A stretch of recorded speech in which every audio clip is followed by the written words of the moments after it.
Very happy to see so many of you here, and it was a thrill to be the guest editor of this year's anthology. Why it took 19 volumes for them to get around to me is another question.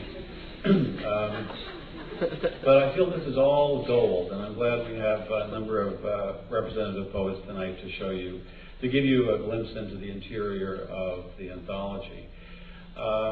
In my introduction, I pretty much explained the principles of selection that came into play as I read something like 12,000 poems the year before last year.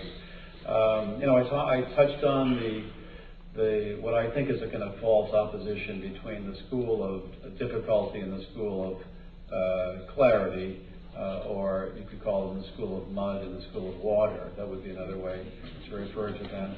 A false opposition, I think, a kind of a spat in which a strange war, you might say, in which the combatants themselves are the only ones who really care about the outcome, since they represent no nation or group.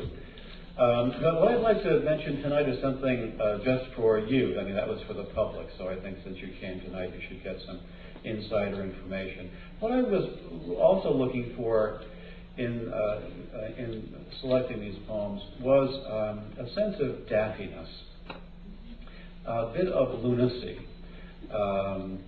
That is, poets who had a fairly light grip on the consensus that passes as social reality.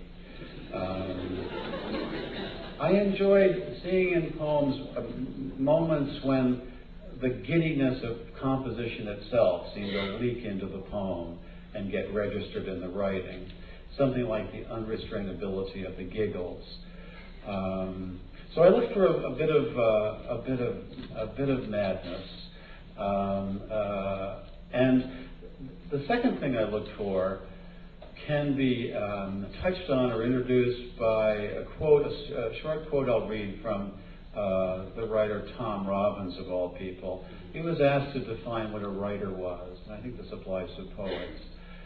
And he said, "The writer is someone who embarks on an all-consuming journey, whose ultimate purpose is to echo the reality of human experience while announcing his own individuality, and finally arriving at that point where truth is perfectly married to beauty. And how is this done?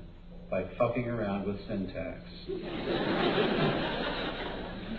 So these people have fucked around with syntax in order to create the pleasure of form, the pleasure of carefulness, the pleasure of something made well.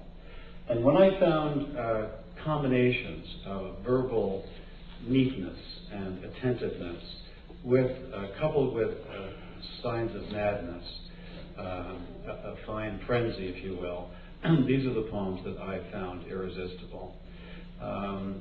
It's a pleasure to see among the readers a number of old friends and also poets whom I met 5 or 10 minutes ago. And finally, I want to thank David Lehman for trusting me at the helm, and with whom it was such a great pleasure to work. So I'm going to step aside. I want to, without giving too much away, I just wanted to say one little thing about the poems you were about to hear. We're going to start with a Sestina by Laura Cronk, which gets us off to a rather formal start, at which point things begin to deteriorate.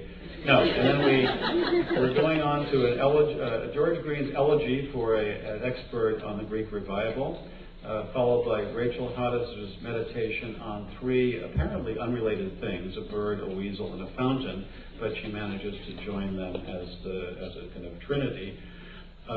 Joy Katz's attempt to control her anger or temper.